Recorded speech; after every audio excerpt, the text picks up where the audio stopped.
우리 목사님 말씀 전하시기 전에 동영상 하나 보시겠습니다. 동영상 하나 보시고 말씀 전하시겠습니다. In the beginning, God created the heaven and the earth.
무슨 생각 하셨나요? 무슨 생각 안 나셨어요? 제가 한 2주 전 정도에 우리 전사님께, 저희 교회 전사님께 부탁드려서 만든 동영상인데요. 제가 처음 봤을 때 제 마음 가운데 40장 옛날 찬송가 쓰시나요?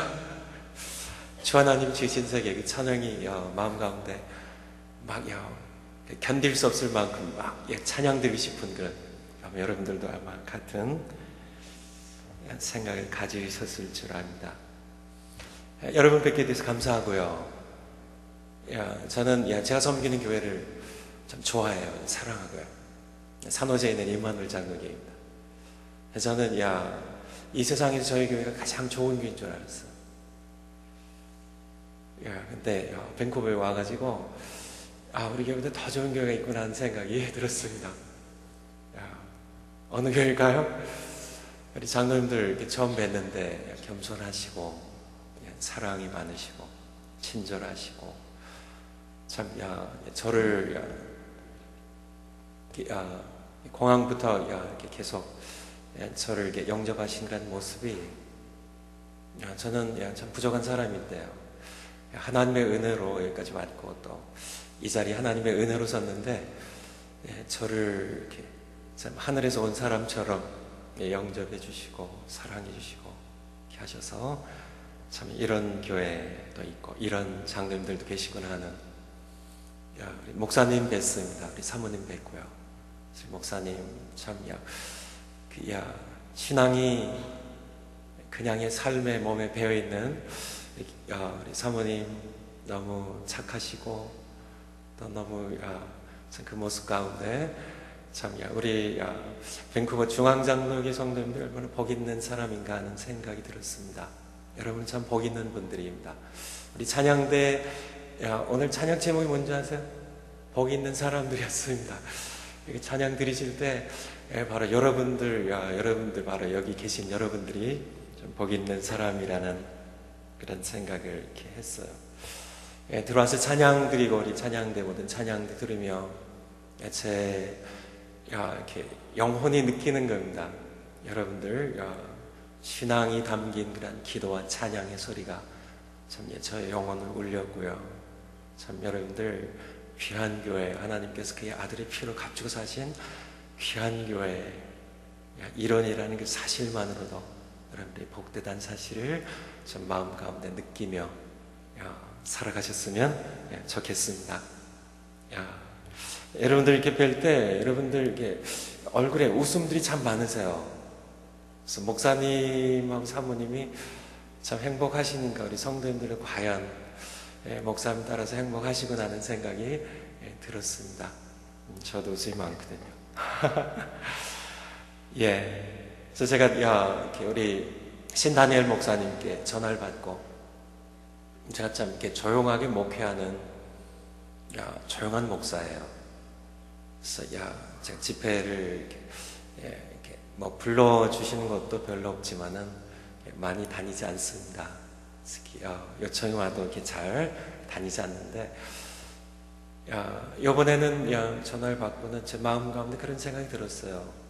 하나님께서 저를 통해서 밴쿠버 중앙장로교회 하나님의 백성들 여러분들에게 전하실 말씀이 있다면 하나님 보내주세요. 이렇게 말씀을 기도를 드렸고 그리고 하나님의 은혜 가운데 이렇게 오게 되었습니다. 이게 동영상 이거는 오늘 뿐만 아니라 아마 제가 7번 설교를 하게 될 텐데요. 재직 세미나를 포함해서 전체적인 그런 배경의 말씀이 될 것입니다. 제가 올 때 제 아내와 같이 오는 길에 제 아내가 그런 부탁을 하더라고요. 제가 집회를 이렇게 인도한 모습을 딱 한 번 봤어요. 시애틀에서.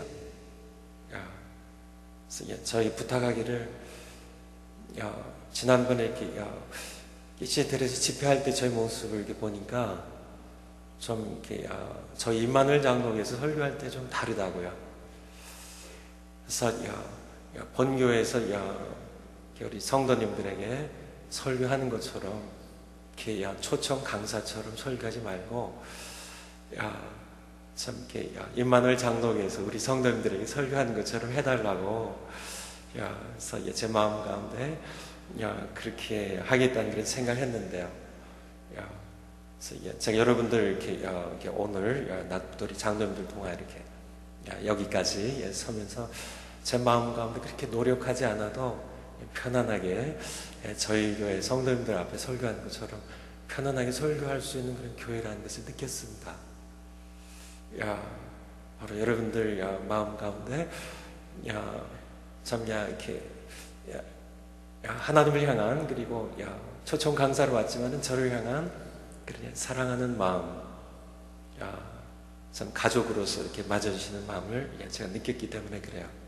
그래서 편안하게 제가 이렇게 하나님의 말씀 전하도록 그렇게 노력하겠습니다. 제가 신학교를 3군데를 다녔어요. 총신 신학교원이라 다녔고요.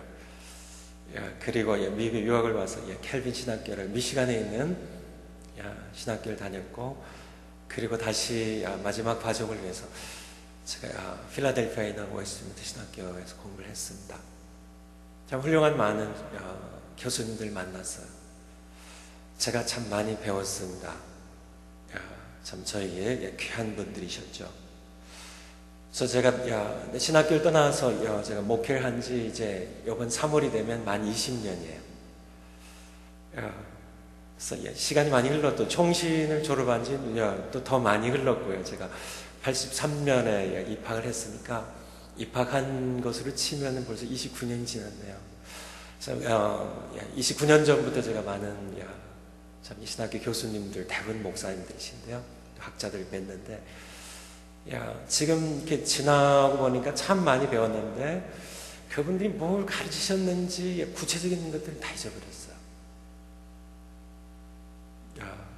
그런데 딱 한 분이 가르치신 그런 것은 아직도 제가 벌써 27, 8년이 흘렀는데 지금도 잊지 않고 있어요. 그분 성함 박희천 교수님이라는 분입니다. 목사님이시고요. 저에게 설교를 가르치셨는데요. 이렇게 한 학기, 두 학기를 설교학을, 설교학을 가르치고 이제 설교 연습을 가르치셨는데, 이분의 점수는 딱 두 가지예요. 100점 아닌 빵점입니다. 그래서 제가 설교를 두 번 발표를 했는데요. 저도 첫 번째 설교는 제가 몇 점 맞았을 것 같으세요? 제가 빵점 맞았어요. 그리고 두 번째 설교는 제가 요령생이 가지고 100점 맞았는데, 이분이 가르치는 건 딱 하나예요. 하나님의 말씀, 성경 그대로 전하는 겁니다. 사람의 성각 섞지 말고 이 말씀 그대로 전하라는. 저희가 1년 동안 이분 밑에서 공부를 할 때 참 불평이 참 많았어요.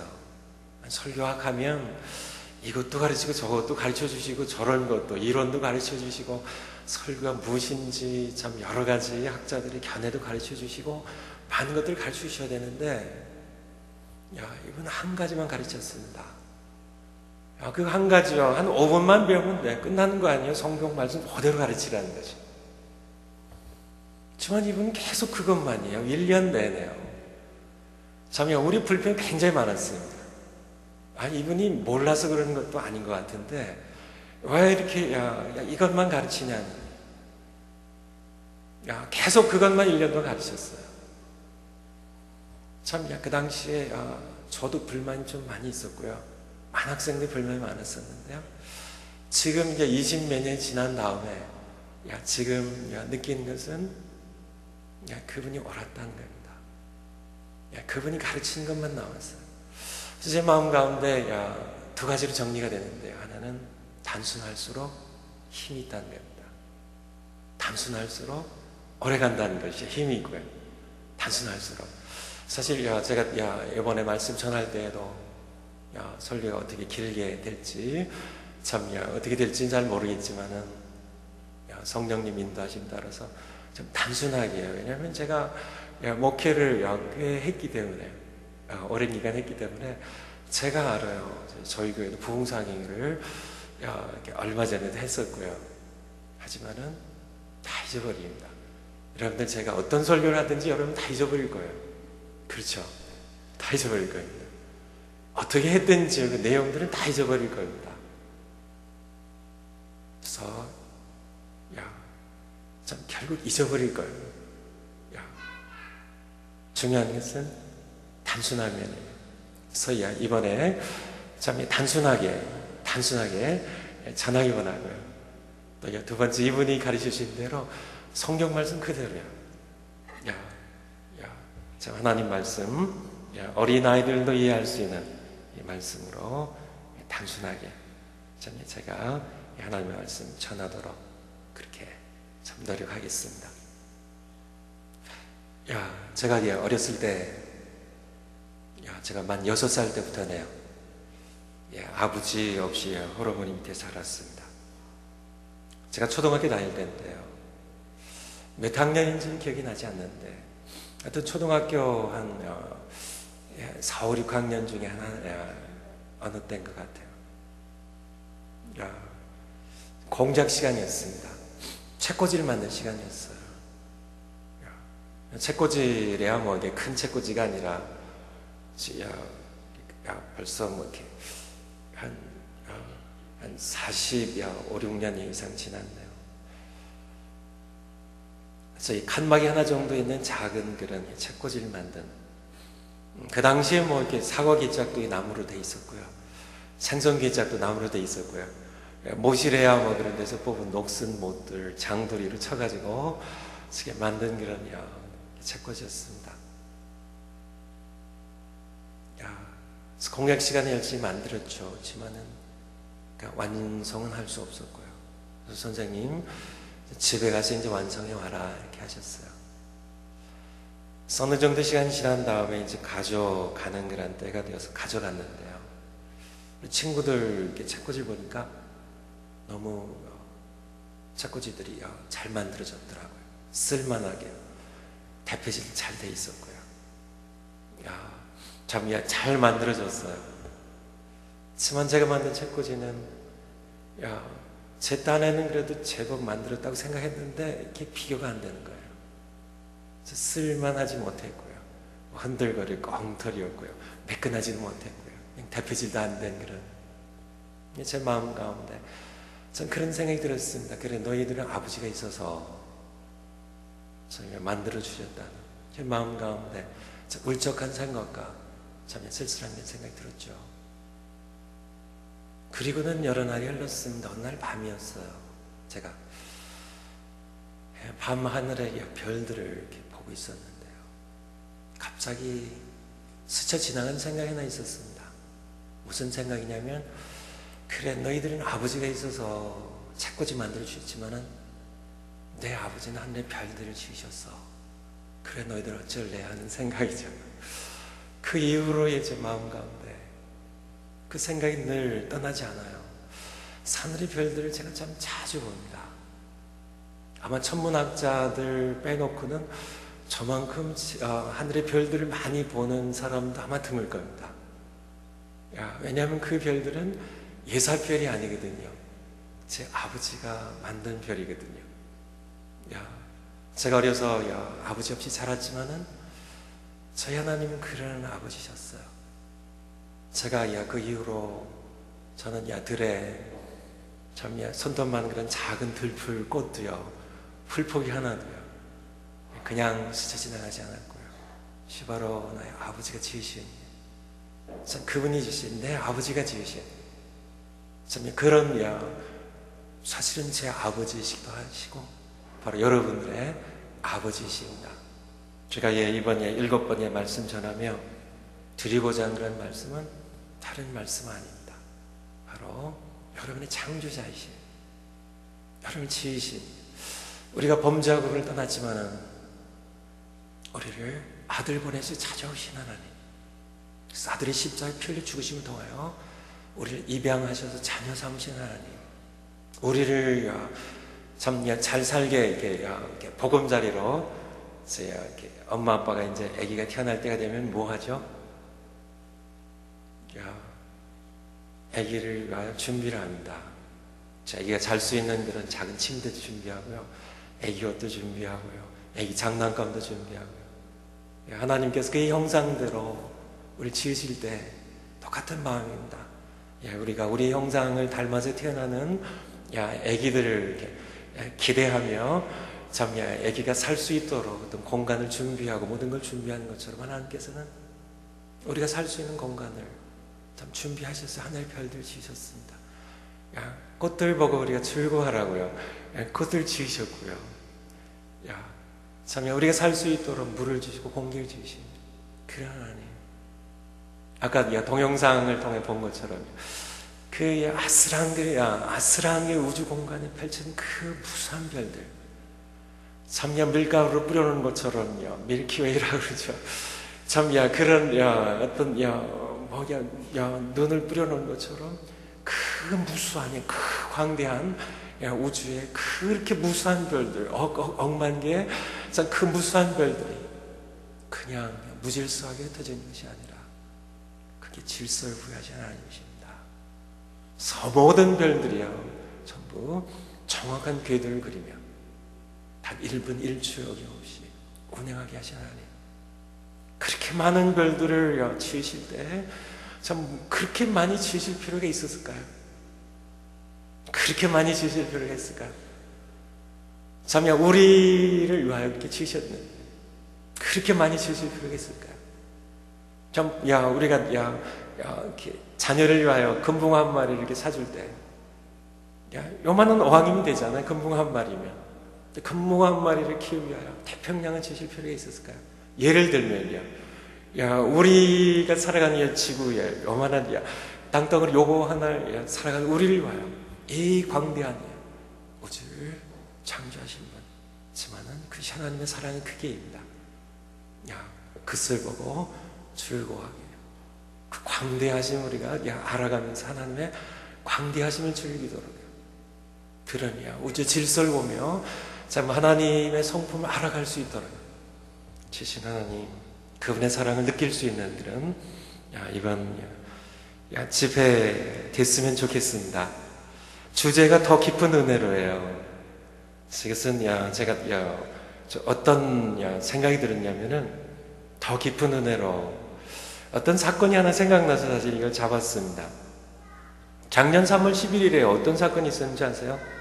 작년 3월 11월에 기억 못하셔도 괜찮습니다. 천국 가는데 지장 없으시니까. 작년 3월 11일에 일본에 대지진이 있었어요. 쓰나미가 일어났던 그런 3월 11일입니다. 그래서는 아마 실종자까지 합치면 아마 3만 명 이상 죽었죠. 엄청난 자연재해였습니다. 그 사진들 기억나세요? 막 쓰나미가 밀려와서 완전히 도시들이 완전히 다 휩쓸려가는 그러한 장면입니다. 근데 제가 한 사건을 신문 기사로 봤는데요. 배 한 10척 정도가 10여 척이 바닷가에 있었는데, 바다에 있었는데 전혀 피해를 당하지 않았어요. 바로 여기 이와테현의 오구나토시 앞바다라고 합니다. 쓰나미가 들어닥친 것은 11일 오후 3시쯤이었다고 해요. 양식장의 김미역 양식장입니다. 부인과 둘째 아들과 함께 미역 수확을 하고 있던 그런 사람입니다. 가시와자키 고토부키라는 분이시네요. 그래서 이런 분들 포함하여 그 바다에 있었던 그런 여러 척의 배들이 전혀 피해를 당하지 않았습니다. 왜 그렇게 했을까요? 그때 이미 쓰나미는 시작이 되었다고 해요. 시작이 되었는데 바다의 술렁이 심상치 않았다고.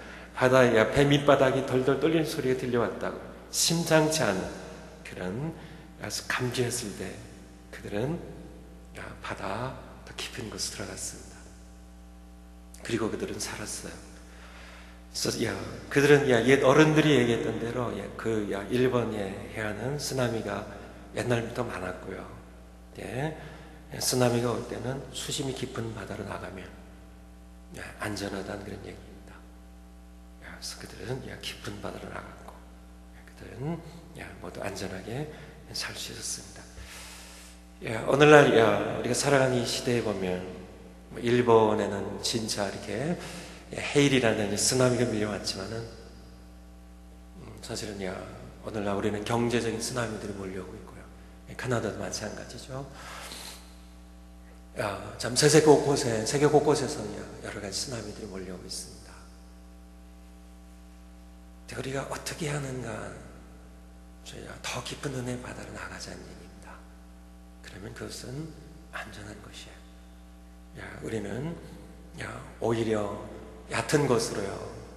오히려 해안을 향해 나가면 더 나을 것으로. 하지만은 해안이 더 위험하고 하나님의 깊은 은혜의 바다가 더 안전하다는 사실. 그래서 2012년 맞이하면서 좀 더 깊은 은혜의 바다로 나가는 그런 말씀을 좀 드리고 싶어서 더 깊은 은혜로 여러분 한번 따라서 해주시겠어요? 더 깊은 은혜로 2012년을 천국에서도 잊지 못할 해가 되게 하자. 그런 해가 되시기를 축원을 드립니다. 오늘 설교 본문은 제가 잘못 보내드렸는지 아마 그러겠죠. 좀 이렇게 설교 본문이 조금 더 길어요. 23절까지 봉독해 주셨는데요. 24절부터 33절까지 제가 이어서 계속 봉독을 좀 해드리겠습니다. 같이 한번 봐주세요. 마태복음 14장 22절부터 33절까지입니다. 제가 24절부터 계속 제가 가지고 있는데 이게 개역 개정이 아닌데요. 조금 틀리지만은 내용은 같으니까 양해해 주시고 이렇게 들어주시면 감사하겠습니다. 하나님의 말씀입니다. 제가 봉독하겠습니다.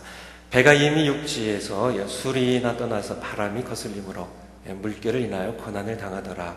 밤 사경에 예수께서 바다 위로 걸어서 제자들에게 오시니 제자들이 그 바다 위로 걸어오심을 보고 놀라 유령이라 하며 무서워하여 소리 지르거늘 예수께서 즉시 일렁을 하사되 안심하라 내니 두려워 말라.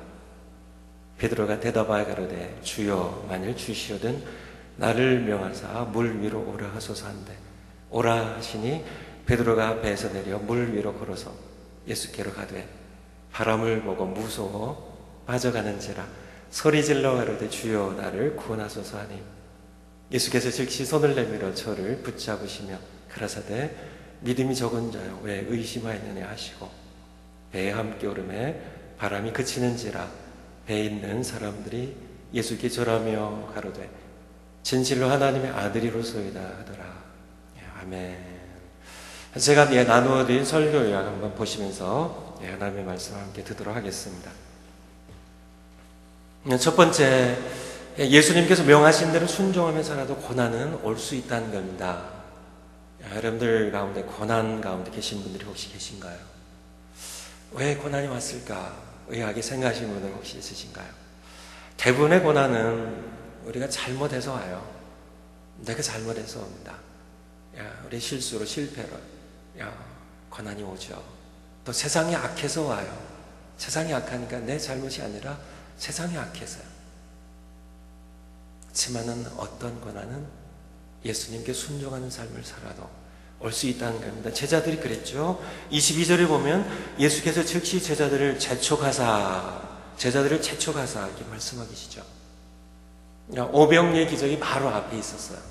근데 요한복음을 보면 사람들이 어떻게 했죠? 예수님을 왕으로 삼으려고 했습니다. 제자들도 아마 덩달아 그랬겠죠. 하지만 예수님은 그렇게 왕이 되기 원치 않으셨습니다. 예수님은 만왕의 왕이시고 참 빌라도 앞에서 내가 왕이라고 분명하게 말씀하고 계시지만은 예수님의 나라는 이 세상에 속한 것이 아니었기 때문에요. 그래서 제자들을 재촉해서 먼저 떠나보내시죠. 무리들을 흩어보낸 동안에. 그리고 23절에 보면 무리를 보내신 후에 기도하러 따로 산에 올라가셨습니다. 그래서 혼자 기도하신 예수님, 예수님의 생애를 한번 그려보세요. 기도하신 예수님, 여러분 기도 많이 하시나요? 기도를 깊이 하시나요? 기도하며 하나님과 깊은 교제를 나누시나요? 기도에 즐거움이 있으신가요? 기도에 사모함이 있으신가요? 예수님이 기도하는 무리를 보내신 후에 예수님께서는 혼자 남으셨고요. 기도하러 따로 산에 올라가서 기도하시는, 그러면서 저물 때까지요. 거기 혼자 계시더니 계속 일은 진행되죠. 24절에 제자들의 모습입니다. 배는 이미 출발해서요. 참 육지에서 많이 떠나 있었고요. 맞바람이 부딪혀 왔습니다. 물결이 생겼고요. 고난을 당했습니다. 밤 사경에 이미 깊은 밤, 새벽이 가까우는 깊은 밤입니다. 밤 사경에 예수께서 바다 위로 걸어서 제자들에게 오셨습니다. 제자들이 그 바다 위로 걸어오시는 예수를 보고 놀라는 유령이라 무서워서 소리를 지르거늘. 이 말씀 가운데 우리가 볼 수 있는 것, 제자들은 분명히 예수님 보내자 갔습니다. 예수님께서 제쳐가 빨리 가라고 해서 순종해 간 겁니다. 예수님이 보내셨어요.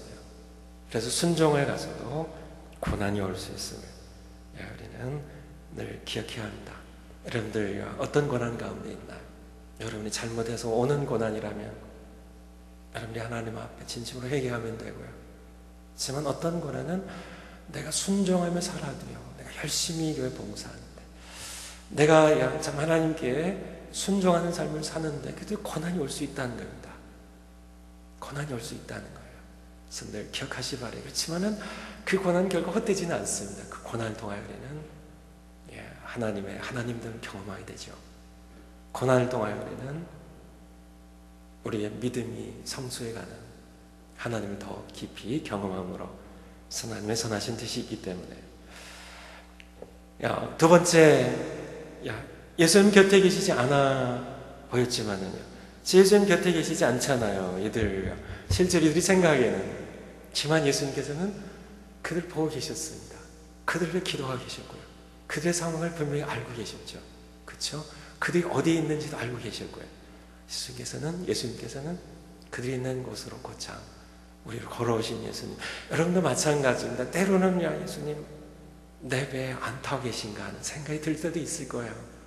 하지만 예수님은 옆에 안 계신 것이 아닙니다. 예수님께서는 참 여러분을 위해 기도하고 계신 거고요. 고난 가운데 있나요? 힘드시나요? 예수님은 여러분의 상황을 정확하게 보고 계세요. 예수님은 여러분을 위해 기도하고 계세요. 예수님은 이미 영으로 여러분과 함께 계시다는 사실입니다. 세 번째, 예수님은 그분의 때에 찾아오신다는 겁니다. 우리의 때가 아니라요. 그리고 그분의 때는 항상 최선이라는 겁니다. 우리는 믿음으로 하나님의 때를, 예수님의 때를 기다릴 줄 알아야 한다는 것입니다. 기다린다는 것이 바로 믿음의 사람들의 모습이죠. 출애굽기에 보면 출애굽한 백성들이 홍해를 가르는 그 엄청난 사건을 경험하게 되죠. 그렇죠? 그 이전에 10가지 재앙으로 참 애굽에 참 심판 내리신 하나님, 바로를 심판하신 하나님, 애굽의 신들을, 태양신을 심판하셔서요. 참 태양을 어둡게 하신 하나님, 사실 태양이 신이 아니라 나의 피조물에 불과하다는 참 그런 하나님의 장엄하신 그런 모습을 그들은 보게 됩니다. 하나님의 영광의 모습을 보게 되죠. 참 홍해가 갈라질 때 그들의 감격이 얼마나 컸어요. 참 하나님께서 다시 홍해를 참 이렇게 다시 덮음으로 바로를 추격했던 이 바로의 군대를 참 수장시키시는 그런 하나님의 엄청난 그런 승리를 경험하게 됩니다. 그렇지만은 그들이 하나님께 불평하기 시작한 것은 3일 만이에요. 3일 만에. 참 그들은 물이 없어서요. 물이 없어서. 문제죠. 고난이죠. 시련이죠. 하지만 그들은 기다릴 줄 몰랐습니다. 조금 더 가면 물샘이 12이 있는 엘림이 앞에 있는데요. 그는 참지 못합니다. 하나님의 구원하심을 그렇게 경험하고도요. 우리는 기다림을 하는 거 아니에요. 하나님을 신뢰할 줄 아는 그 믿음의 사람들. 참 여러분이 고난 가운데 있는데 하나님 왜 이렇게 내 기도도 들으시는 것 같지 않고 내가 이렇게 고난 가운데 있는데 하나님 멀리 계신 것 같고 참 내 삶에 타고 계시는 것 같지 않고 할 때 그때 여러분들 참 반드시 하나님 찾아오세요. 예수님께서 그 제자들 찾아가셨던 것처럼 그분의 때가 항상 최선이라는 사실을 기다릴 줄 아는 기다림입니다. 기다림 가운데 우리는 그분을 만나는 그런 여러분들 모두 되시기를 축원을 드립니다. 두 번째 큰 단락입니다. 실패를 하더라도 베드로처럼 배에서 나오라는 겁니다. 예수님이 가장 많은 책망드린 제자가 누구인 줄 아시죠? 누구일 것 같으세요? 베드로입니다. 베드로의 성격. 사도 바울을 우리가 많이 존경하지만요. 그쵸? 마음으로.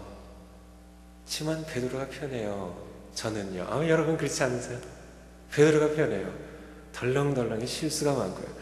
저희 교회 우리 성도님들요. 제가 실수하면 굉장히 좋아합니다. 설교를 하다가도요. 제가 실수를 하면 지금 제가 조금 약간 떨리는데요. 약간 산호세 기후가 여기보다 한 20도 정도가 높아요. 화씨로요. 그러니까 화씨로. 그러니까 이게 섭씨로 하면 어느 정도 될까요? 조금 한 10도 정도 높아요. 그래서 조금 추워서 그런 건지 제가 여러분들 앞에 서는 게 좀 그렇지 않아요. 제가 좀 떨면서 하는데 참 곧 편해지겠죠. 실수 많은 그런 베드로. 그쵸? 오늘 본문에도 마찬가지예요. 베드로가.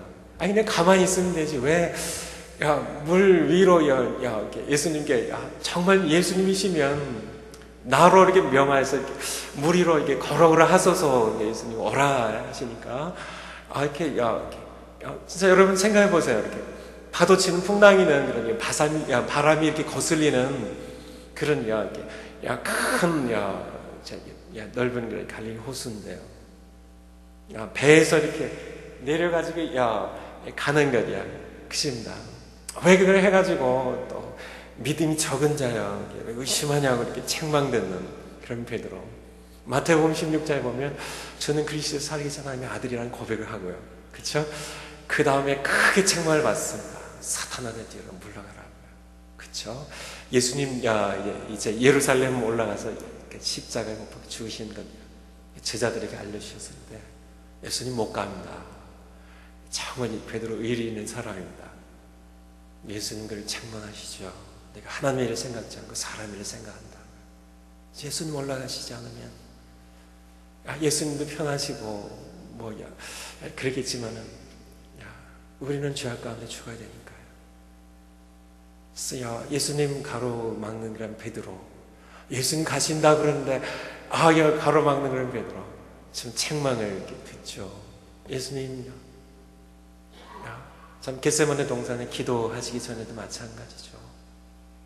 마지막 때도 참 다 버릴지라도 나는 뭐 죽을지언정, 감옥에도 갇히고 죽을지언정 나는 예수님 부인하지 않는다고 장담했다가요, 내가 닭이 울기 전에 3번 날 부인하리라고요. 그런 베드로의 모습 우리가 생각해 봤으면 좋겠어요. 그렇지만은 여러분 어떻게 하시겠어요? 만약에 이 배에 여러분이 있다면요, 여러분이 어떻게 하시겠어요? 다른 제자들은 그냥 배 안에 있었습니다. 배는 안전하죠. 저 물보다 훨씬 안전합니다. 안전한 것. 그래서 그들은 실패도 하지 않았습니다. 그리고 책망도 안 들었어요. 그런 다른 제자들이 되시겠어요? 아니면 그냥 물에 빠졌다가 나와가지고 주여 나 지금 구원하소서 하고, 그래가지고 그냥 물에 빠진 생쥐처럼 이렇게 잡아가지고 헐떡 이렇게 젖어가지고 배 위에 이렇게 올라왔을 때 베드로의 창피도 했겠죠. 그렇죠? 물에 빠져가지고 겨우 이렇게 이렇게 다 젖어갖고 이게 나온 그런 베드로의 모습. 베드로가 되게 해서 거기다가 책망도 듣고요. 어떻게 하시겠어요? 2012년이에요. 여러분들 어떻게 하시겠어요? 그래서 우리는 아마 우리 밴쿠버 중앙장로회 30주년 맞이하시나요? 이제는 물론 믿음으로 여기까지 참 아름다운 교회로, 귀한 교회로 여기까지 오셨지만은 다시 한번 크게 배에서 이제는 나와야 돼요. 배에서 나오는 우리 중앙장로들이 되시기를 축원을 드립니다. 여러분의 생애도 마찬가지고요. 2012년은 어떻게 할까요? 배 안에 있다면 실패도 없고요. 근데 중요한 것은 무엇이냐면 실패를 통해서 더 소중한 것들을 배운다는 거예요. 실패가 없이는 우리는 배운 것도 그렇게 없다는 얘기입니다. 실패를 통해서. 어렸을 때 시골에서 자랐는데요. 그 당시에는 그냥 자전거 한 대가 자동차보다 아마 더 귀했던 시절입니다. 그 당시에 자전거 이렇게 바퀴가 이렇게 두꺼워요. 무슨 이렇게 요즘 타는 그런 날렵한 그런 자전거는 구경도 못했고요. 짐 실어 나르는 그런 큰 자전거들이죠. 그러니까 우리가 자전거들 배우는 게 이게 보통 일이 아닙니다. 이게 무겁기도 하고요. 이게 페달도 이게 닿지도 않고요. 근데 누가 자전거를 잘 탈 것 같으세요? 저거 하다가 이게 넘어지면 얼마나 창피할까. 시도하지 않는 사람은 평생 자전거 못 배웁니다. 그래서 체중을 완전히 자전거에 싣고요. 맡기고 페달을 밟으면은 넘어지지 않는다는 믿음을 가지고 밟는 사람이요. 넘어지고요. 무릎도 까지고요. 실패하고 창피도 당하고 저기 넘어졌다고요. 여학생들이 깔깔거리고 웃고요. 그런 실패를 겪는 사람이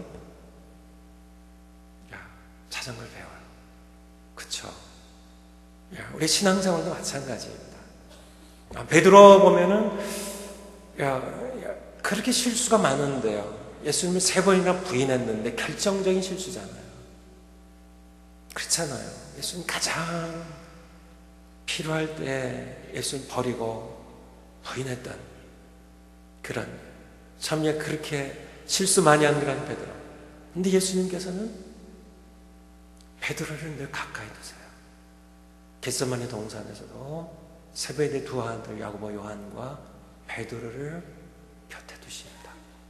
그리고요 부활하신 후에 요한복음 21장에 보면 예수님께서 내 양을 먹이라, 내가 나를 사랑하느냐, 내 양을 먹이라고 3번. 참 예수님의 양을 맡기는 다른 제자들이 다 있는데요. 근데 왜 베드로가 그렇게 했을 것 같으세요? 실수하는 게 그렇게 대수가 아니라는 얘기입니다. 그걸 통하여 참 예수님을 사랑하는 것을 배우고요. 저 예수님 건져주시고 하는 실수를 통하여 참 믿음을 갖게 되는, 참 즉각적으로 구원해 주시는 그런 예수님을 경험하는, 예수님의 하나님 아들 되심을 더 깊이 경험하게 되는 33절을 보면 배 있는 사람들이 예수께 절하며 가로되 진실로 하나님의 아들이로소이다 하더라. 참 이러한 모든 것들이 결국은 이 고백이 베드로의 실패에서 나온 그런 고백임을 우리가 알 수 있다는 얘기입니다. 실패는 수치가 아니라는 얘기예요. 우리가 이민 생활들 하시는데요, 그렇죠? 저도 이민 생활 하고 있습니다. 이민 생활하면서 영어 때문에 많이 고생들 하시죠. 우리 자녀들은 6개월만 지나면 왜 그렇게 영어를 잘하는데요? 우리 어른들은 10년 지나고 20년 지나고 30년 지나도 떠듬거리는 마찬가지고 자신 없는 것은 마찬가지. 누가 영어를 잘할 것 같으세요? 실수를 개의치 않는 사람입니다. 우리 권사님들 뵈면, 권사님들 연세 드셔서 보통 오셨기 때문에 더 영어가 안 되는 거예요. 하지만은 우리 권사님들의 용기를 좀 배웠으면 좋겠어요. 우리 권사님들 보면 무슨 마켓 가가지고 못 사오신 게 없어요. 그러니까 다 통한다는 얘기죠. 영어는 다른 게 아니라 가나다 사람과 통하면은 영어입니다. 그러니까 실패를 두려워하지 않아요. 실패가 두려워서 시도하지 않는 것이 부끄러운 것이지. 실패를 두려워하지 않고 믿음으로 배 밖으로 나아갈 수 있는, 사실 물 위로 걷는다는 것, 어떤 분은 그런 얘기를 하는 걸 들었습니다. 어떻게 물 위로 걸으시냐, 말도 안 된다. 근데 사실 저는 그렇게 얘기하는 분이 말이 안 됩니다. 어떻게 하나님의 아들이, 하나님이 물 위도 못 걷는 하나님을 우리가 어떻게 믿냐고요. 만약에 물 위를 걷지 못한 하나님이시라면 전 믿지 않습니다. 여러분 마찬가지죠. 그분이 동영상에 보던 것처럼 이 광대한 우주를 지으셨고요. 코스모스의 세계입니다. 케어스가 아니고요. 혼돈의 세계가 아니라 혼돈의 질서를 부여하신 하나님, 이 광대한 우주를 지신 하나님께서 물 위도 걷지 못한 하나님이라면 우리가 무슨 믿을 필요가 있어요? 그런 하나님이 아니시죠. 그건 사람이 만들어낸 그래서 사람 수준이에요. 우리가 생각하기에 우리가 안 되면 그분도 안 된다고 생각하는, 그분이 만들어낸 짝퉁 하나님이지. 우리 창조하신 전능하신 하나님은 아니란 얘기죠. 우리의 믿음이요. 정말 우리를 찾아오신 그분이 하나님의 아들이시고 그분이 우리의 창조자이신데, 우리가 물 위를 걷는다면 물 위를 걷는 것이 아니라 믿음을 딛고 가는 겁니다. 믿음을 딛고, 믿음이 우리의 발을 받쳐서 걸어가는. 그치만은 우리는 베드로처럼 연약해요. 우리는 두려움도 있습니다. 우리 마음 가운데 의심도 있어요. 저도 마찬가지입니다. 그렇지만 우리가 믿음을 향하여 이렇게 넘어지더라도요, 그러니까 불순종으로, 불신으로, 의심으로 넘어지지 않고요, 우리 마음 가운데 참 두 마음이 싸우죠. 하나님께서 우리에게 주시는 그런 믿음과 세상에 참 이렇게 주는 그런, 세상이 주고 어둠의 영들이 주는 그런 의심과 그 사이에 우리는 항상 넘어지더라도 믿음으로 넘어지는 겁니다. 믿음을 선택하는 거죠. 참 우리의 마음 가운데 우리의 선택은 항상 하나님의 은혜로 믿음을 선택하는, 그래서 그분을 믿는 믿음으로 배의 밖을 향하여 이렇게 발을 디딜 수 있는 그런 우리가 되어야 할 것입니다. 하나님의 부르심을 받고 배에서 나온 자들, 그들 통하여 구속의 역사는 진행되어 왔습니다. 그래서 밑에서 두 번째예요.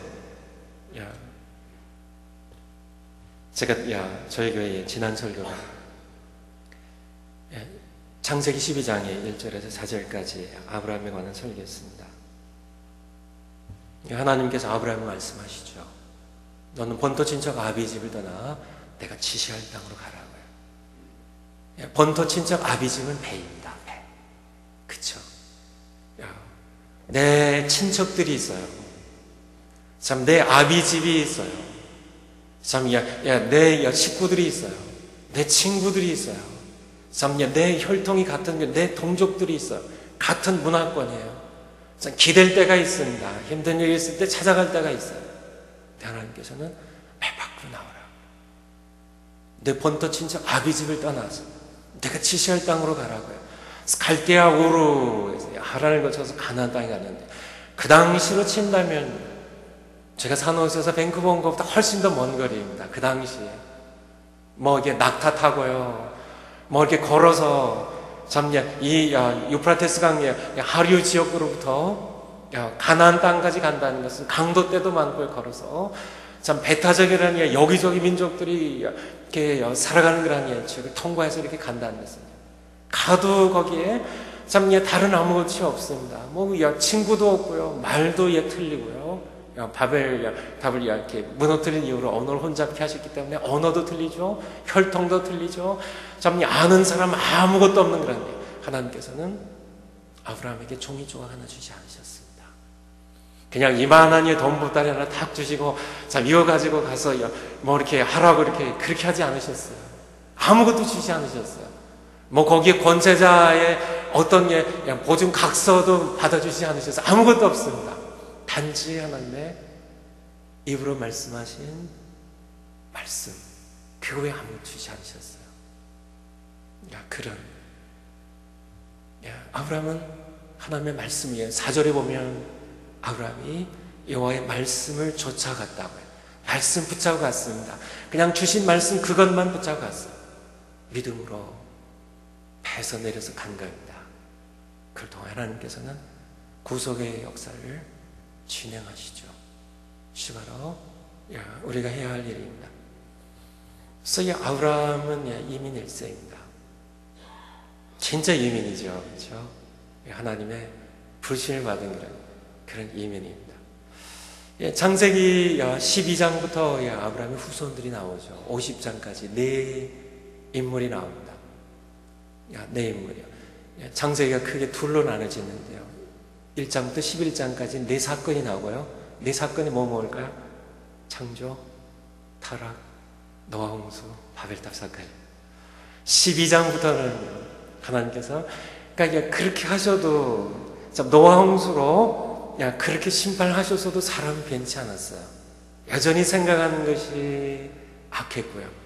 죄 가운데 하나님을 배척하는, 다시 바벨탑을 쌓았을 때 바벨탑을 무너뜨린 다음에 하나님께서는 인류 전체를 상대하지 아니하시고 이제 한 사람, 믿음의 조상이 된 한 사람을 선택하셔서 그를 통해 모든 땅의 모든 족속들이 너를 인하여 복을 얻을 것이라는, 그를 통하여 하나님 되심을,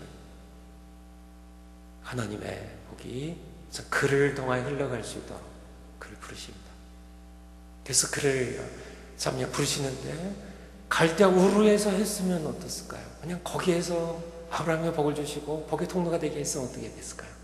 근데 하나님 그렇게 하지 않으셨다는 얘기예요. 배에서 나오게 하셨다는 얘기입니다. 그것이 중요한 것이에요. 하나님 그렇게 하신 겁니다. 그것이 최선이에요. 배에서 나오게 하신 겁니다. 그래서 안전한 그런 배입니다. 갈대아 우르는요. 안전한 배예요. 하란까지만 해도 거기에는 아직은 메소포타미아 문명이 거기에 다 이렇게 유브라데강 상류 지역이거든요. 거기만 해도 그래도 안전한 배예요.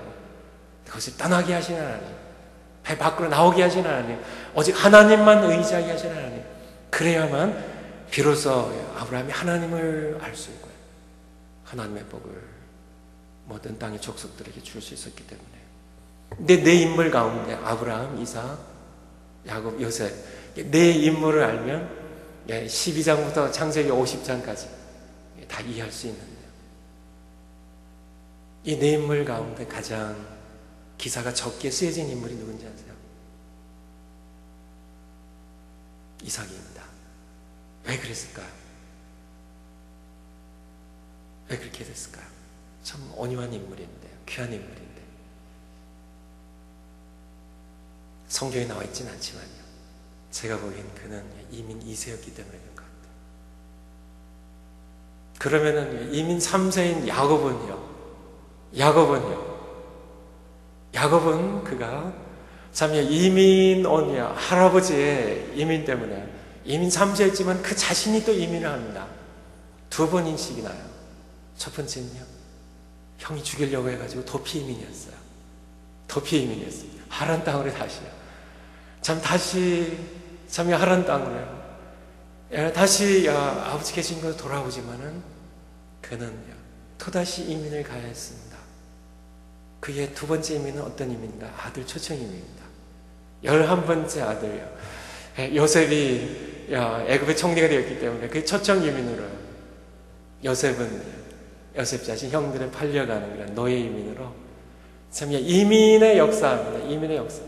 우리가 이민 생활을 하는데요, 참 배에서 나오는 그런 여러분들이 어떻게 이 자리에 오셨거든요. 여러분, 하나님의 부르심이었어요. 우리 조국이라는 그런 안전한 배를 떠나서요, 참 이곳에 오네 여러분들, 하나님 바로 참 이민자들 통하여 하나님께서는 참 배를 떠나서 안전한 배를 떠나서 참 이렇게 참 물결을 걷는 그런 믿음으로 걸어가는, 나는 그냥 어쩌 살다 보니까 그냥 이렇게 이민 오게 됐는데, 그렇게 생각하시는 분 계신가요? 사실 어쩌다 보는 게 아닙니다.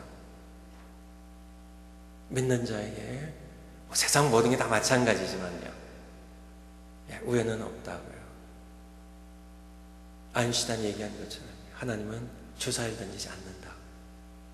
하나님은 어쩌다 이렇게 던져다 보니까 2가 나왔네. 어쩌다 던져다 보니까 6이 나왔네. 그런 게 하나님께 그런 게 없대요.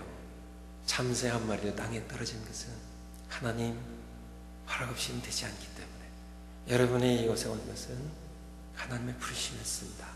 우리 조국을 떠나는, 여러분이 이미 배에서 나오셨는데, 우린 이민 생활하면서 또 다른 그런 배를, 안전한 배를 어떻게든지 자리 잡고 어떻게든지 안전하게 안전을 추구하느냐. 그래서 이렇게 배가 준비가 되면 우리는 거기서 떠나려고 하지 아니하는. 지만은 이제는 우리 중앙장로교도 마찬가지, 여러분도 마찬가지인데 2012년 맞이하면서 내가 안전한 배에 머무르는 우리는 결코 믿음으로 경험할 수 있는, 하나님을 경험할 수는 없다는 얘기입니다.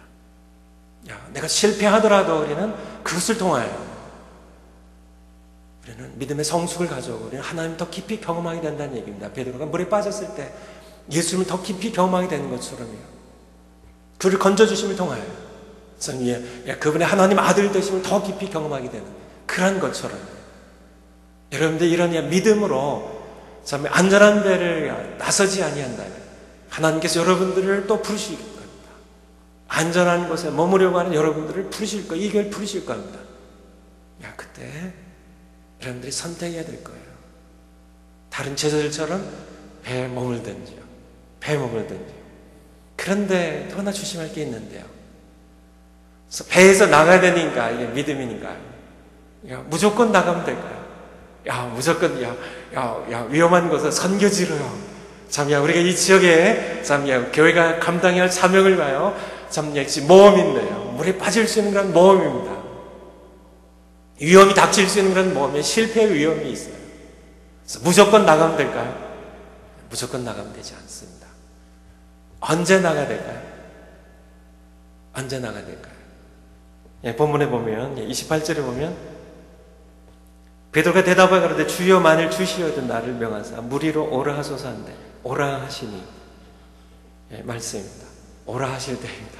어떤 분은 예수님 오라 하시지 않는데요, 너무 믿음이 좋으셔가지고 막 들어가시면 고생만 하시죠. 오라 하실 때, 부르실 때 하나님께서는 밴쿠버 중앙장로교를 부르고 계세요. 부르시는 방향을 향하여, 예수님을 향하여, 주님 일하시는 것을 향하여, 주님께서 부르시는 방향을 향하여 나가시는 우리 귀한 교회 또 성도님들 모두 되시기를 축원을 드립니다. 사도들의 생애가 그랬고요. 사도들의 생애, 선교사님들의 생애 마찬가지입니다. 한국의 선교 역사 여러분들 보셨죠? 동영상으로도 아마 보신 분들 계시고요. 그들이 1900년대 말에 그들이 한국의 참 제물포 항구의 아펜젤러 언더우드 선교사님 참 발을 디딜 때 참 그들이 미국을 위해 떠나서 있죠. 그 이듬해는 또 우리 헤런 선교사님이 또 한국에 발을 딛게 되죠. 선교사님들 오실 때 많은 선교사님들, 양화진에 묻힌 선교사님들뿐만 아니라 많은 선교사님들, 그들이 미국을 떠날 때, 참 카나다를 떠날 때, 그들은 배에서 나온 겁니다. 그렇죠? 그들이 배에서 나왔기 때문에요. 그들은 미국에서 얼마든지 편하게 살 수 있어, 캐나다에서 편하게 살 수 있었지만 주님 부르실 때예요. 한국에서 일하시는 그런 하나님, 오늘날도 참 부르실 때 그들이 응답했기 때문에, 배에서 나왔기 때문에 오늘날 우리 한국교회가 오늘날 있을 수 있었던 것처럼, 우리가 믿음을 가질 수 있었던 것처럼 마찬가지입니다. 오늘날도 하나님께서 이 교회를 부르시고 여러분들 부르신다는 그 부르심을 듣는 그런 이번 집회가 되시기를 축원을 드립니다. 결단을 하셔야 돼요. 2012년 안전한 배 머물 것인지 믿음으로 무리를 걸을 것인지. 주님 부르실 때 우리 소명이라는 단어 있죠. 소명이요. 소명에 대해 생각해 보신 적 있으신지요? 소명. 부를 소의 목숨 명자입니다. 소명은 주님의 부르시는 요만큼 내 삶에 요만큼 드릴게요. 내 가진 전부 다 요만큼 드릴게요. 그런 소명은 없어요. 주님 그렇게 부르시지 않습니다. 우리 소유 전체를 목숨까지 그는 부르시는 겁니다. 그래서 그런 소명으로 나아가는 거는 우리가 될 때 비로소 하나님께서는 우리를 통하여 역사를 진행시키세요. 제가 요즘은 역사에 대한 그런 생각을 좀 자주 해요. 요즘은요. 하나님은 역사의 주제이시죠. 하나님께서 역사를 경영하시는, 하나님께서 경영하신 역사를 막아설 수 있는 그런 사람은 아무도 없습니다. 눈에 보이는 세계도 없고 눈에 보이지 않는 세계도 없고요. 하나님께서 그의 역사를 참 대초에 시작하셨고 인류의 역사를 그분이 진행하시고 그분이 종결지실 겁니다. 주의 심판으로. 하나님의 역사 경영을 거역하는 그런 세력들이 있죠. 회방하는 세력들은 있죠. 하지만은 결코 하나님의 역사 경영을 막아설 수 있는, 참 그것을 저지할 수 있는 그런 세력은 없다는 그런 말씀이죠. 하나님의 역사 경영, 그것에 동참하는 그런 사람이 되기 위해서는 우리는 믿음으로 그가 부르실 때 안전한 곳에 내가 머물러 있는다면 우리는 결국 그분의 쓰임을 받을 수 없고 그분의 역사 경영에 동참할 수가 없습니다. 오늘 서론의 말씀이야. 사실 이제 본론의 말씀 이제 내일부터 시작이 되겠지만은 그 하나님의 역사 경영에 우리는 동참하시기 위해서는 바로 믿음으로 배에서 나설 수 있는 그런 사람들이 되어야 할 것입니다. 누가 순종하는 사람일까요? 누가 순종한데 누가 순종을 잘할 것 같으세요?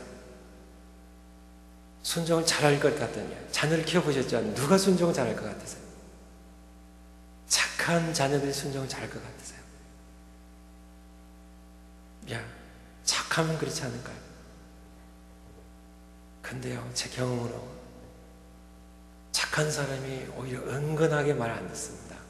그렇지 않으세요? 사리분별력이 뛰어난 똑똑한 사람이 순종을 잘할 것 같으세요? 하나님께? 그런 분들은 주장이 강하기 때문에 잘 못해요.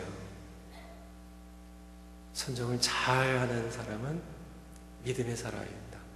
믿음의 사람이에요. 교회 자녀들이 참 이렇게 여럿이 이제 자라가는데 아이들의 자라는 모습 이렇게 보는 것이 참 보람도 있고 참 즐거운 일입니다. 그러니까 제가 이제 이게 20년 이제 3월이 되면은 제가 만 20년을 이렇게 한국에서 목회해요. 자녀를 이렇게 이제 많이 자라는데 꼬맹이였고 엄마 뱃속에 있던 아이들이 어느 태어나서 이렇게 걸어다니고 뛰어다니고요. 뭐 이렇게 커가지고 이제 뭐 벌써 대학을 가고요. 모습도 보면 아이들 보면은 그러니까 이 유난히 이렇게 극성스럽고 이렇게 활발한 그런 자녀들이 있어요. 아마 크게 될 자녀들이죠. 근데 아빠가 이제 이렇게 교회 식탁에 아이를 올려놓고 뛰라고요.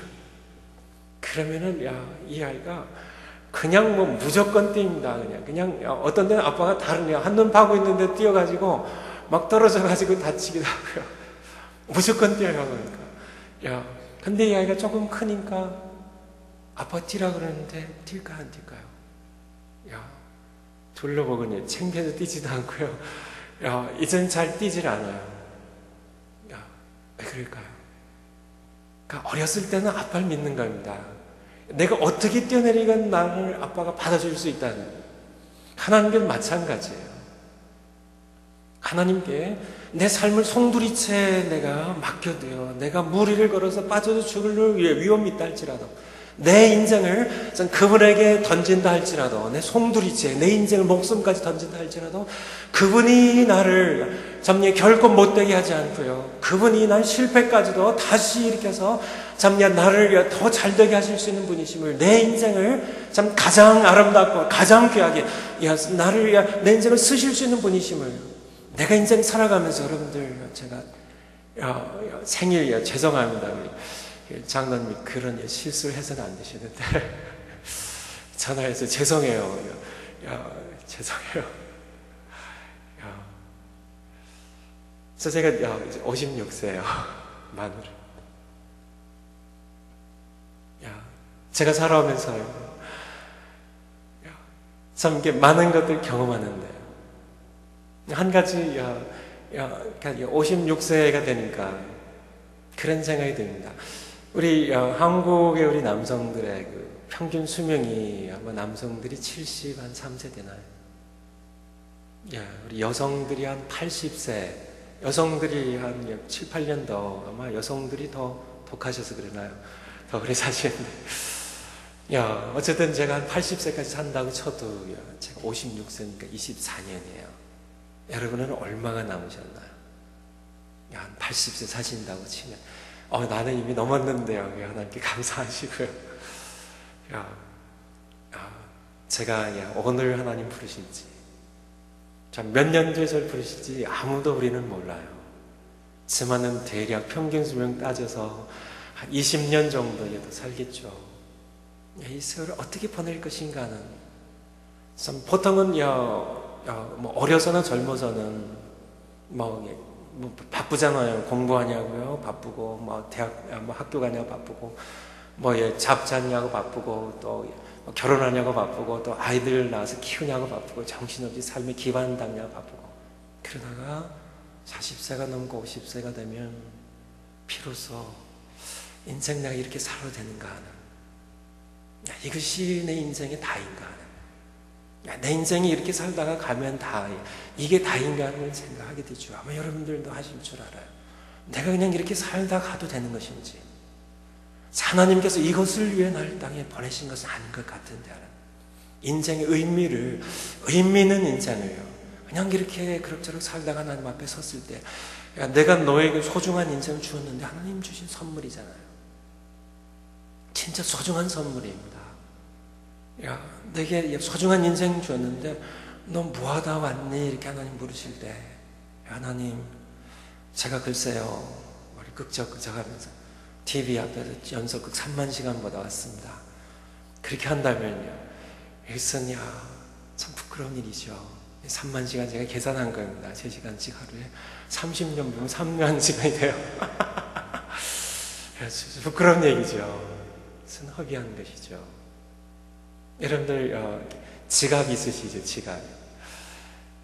지갑 있는데요. 지갑. 좀 있습니다. 1불짜리하고 20불짜리. 지갑이에요. 지갑에는 뭐가 들었어요? 돈이 들었습니다. 돈이요. 인생이란 지갑에는 뭐가 들었을까요? 시간이 들었어요. 야, 참 인생이라는 지갑에는 시간이 빼곡하게 들었습니다. 야, 근데 두 가지 차이점이 있어요. 지갑의 돈은요, 안 쓰면 굳습니다. 안 쓰면 그냥 남아요. 안 쓰면요. 인생이라는 지갑에 시간은 안 써도 없어져요. 어떻게 될까요? 빨리 쓰는 게 장땡입니다. 아세요? 빨리 쓰는 겁니다. 그냥 놔두면요, 우리 어렸을 때 얼음 덩어리 아세요? 여름철에 얼음 덩어리 하나 사면요, 새끼줄게 묶어주면요, 어떻게 되나요? 땀이 막 비질비질 나는 그런 무덤 폭염에 그 얼음 덩어리 사면요, 빨리 쓰는 게 그게 최선입니다. 그냥 빨리 뛰어가가지고요, 그 얼른 깨가지고 화채 만들어 먹거나 빨리 해야 하는 것이죠. 그냥 놔두면 녹아버립니다. 우리 인생 마찬가지예요. 지금 남은 생을 우리가 얼마나 살지는 알 수 없지만요, 그 남은 생을 어떻게 살아야 될까요? 어디를 향해 써야 될까요? 참 여러분들이 이 인생이 하나님 주신 게 선물인데요, 그냥 이렇게 허비하기엔 너무나 소중한 인생입니다. 아시잖아요. 시간이 금이라고요. 사실 시간은 우리 목숨처럼 사실 소중한 그런 것입니다. 어떻게 써야 될까요? 어떻게 써야 될까요? 내일 새벽부터 이렇게 말씀 계속 되겠지만은, 이제 본론으로 말씀이 들어가겠지만요, 여러분들이 그것 하나만 깨달으면 되겠어요. 그러니까 나를 지으신 하나님입니다. 아까 동영상 봤던 것처럼 그 광대한 우주를 지으신 분입니다. 그분이 여러분의 아버지세요. 그 광대한 우주를 지으신 분입니다. 그분이 내게 인생은 소중한 선물 주셨는데, 여러분이 어떻게 쓰고 계시냐고요. 이것을 참 바르게 보람있게 의미있게 쓰는 방법이 오늘 서론의 말씀입니다. 배에서 나오라는 얘기입니다. 안전하게 사는 거 아니야. 그냥 다른 제도들처럼 배에 안전한데 여러분이 머물다면요, 기왕 우리가 이민생활 시작하는데요, 이미 위에는 큰 배에서 떠났습니다. 그런데 또 다른 작은 배를 만들어 놓고 거기에 여러분이 안주한다면요, 거기에서 그냥 내 한 몸이 어떻게든지 이렇게 위험한 데 처하지 않게요, 잘 이렇게 건사하다가 부르시면 천국 가는 거예요. 아니에요. 그렇게 사시려면 빨리 천국 가는 게 좋습니다. 천국은 안전한 것이거든요. 우리는 이 땅에 사는 이유는 딱 하나입니다. 구원받은 우리가 이 땅에 사는 목적은 딱 하나예요. 구원받지 못한 사람들은 구원받아야 되니까 아둥바둥 어떻게든지 더 살아야 되고요. 그렇죠. 죽기 전에 예수님 만나고 구원받아야 되니까요. 참 구원받은 사람 우리가 왜 이 땅에 있어야 될까요? 왜 있어야 될까요? 구원받았는데 더 이상 우리가 바랄 게 뭐가 있어요? 뭘 더 바라세요, 여러분들? 바랄 거 더 있으세요? 여러분 바라는 거 다 천국에 다 있어요. 우리가 이 땅에 남아 있어야 하는 목적은 사명이기 때문에 그래요. 아직 우리가 없으면, 우리가 다 없어지면 영원히 멸망받고 지옥 갈 수밖에 없는, 구원받지 못한 불쌍한 영혼들이 있기 때문에 그렇습니다. 고집은 왜 그렇게 센지요? 얘기도 듣지도 않고요. 그들 위해, 그들은 모르겠지만 우리는 알죠. 그들 때문에 우리는 있어요. 사명입니다. 그 사명을 감당하기 위해서 예수님의 명령은 다 그렇습니다. 그러므로 가라고요. 마태복음 28장에 그러므로 가라고요. 가서 모든 족속 제자를 삼으라고요. 마가복음 16장 마찬가지입니다. 너는 온 천에 다니며 가서 복음을 전파하라고요. 요한복음 20장 마찬가지입니다. 아버지께서 나를 보내신 것처럼 나도 너를 보낸다고요. 가라고요. 안주하는 그러니 배에 머물지 말고 가라고요. 우리가 멀리 가지 못한다 할지라도 여러분의 삶 가운데 내려서야만 됩니다. 세상을 향하여 죽어가는 많은 영혼들 구원하기 위하여 주님의 부르심을 받아서 여러분은 믿음으로 그분을 믿고 여러분의 삶을 송두리째 그분께 맡기며 믿음으로 응답하시는, 배에서 나오시는 그런 여러분들이 되시기를 축원을 드립니다. 기도하시겠습니다.